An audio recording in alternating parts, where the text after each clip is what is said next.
আজকে আমি বাইরে হাঁটার সময় হঠাৎ করে আমার চোখ এই নারকেল গাছের দিকে পড়ে গেল।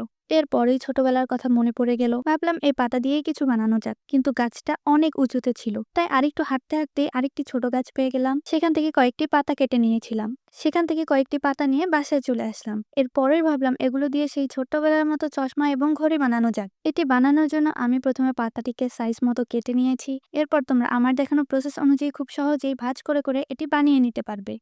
পরীক্ষার পর আর তেমন কোনো কাজ নেই। আমার তো ছোটবেলার কথা খুব মনে পড়ে। তোমাদেরও কি এরকম হয়? ছোটবেলায় এই ঘড়িগুলো হাতে দিয়ে ছোটাছুটি করতাম, খেলতাম, অনেক মজা করতাম, অনেক আনন্দও হতো। তাই আমি ভাবলাম কেন না একদিনের জন্য শৈশবেই ফিরে যাওয়া যাক। দেখো, কথা বলতে বলতে আমার ঘড়িটি বানানো শেষ। এরপর ভাবলাম একটি চশমাও বানানো যাক। তাই আমি আরেকটি চশমাও বানিয়ে নিলাম। প্রসেসটা কিছুটা ভিন্ন, তবে মিল রয়েছে। চশমাটি বানানো হয়ে গেলে এর দুই সাইডে দুটি কাঠি লাগিয়ে দিব। দেখো, এরপরেই হয়ে গেল আমাদের চশমাটি। আমি একটি আংটিও বানিয়ে রেখেছিলাম, যার উপর একটি পার্ল বসিয়ে দিয়েছিলাম। আংটিটি আমি ঘড়ির প্রসেসেই বানিয়েছি, শুধু সাইজের কম বেশি ছিল। আমার বাসার পিচ্চিগুলো তো এগুলো নিয়ে খুবই খুশি হয়েছিল। যদি তোমাদের বাসায় এরকম কোনো পিচ্চি থেকে থাকে তাহলে তোমরা তাদের এটা বানিয়ে দিতে পারো। বিদায় নিচ্ছি আজকের মতো, দেখা হচ্ছে নেক্সট ভিডিওতে।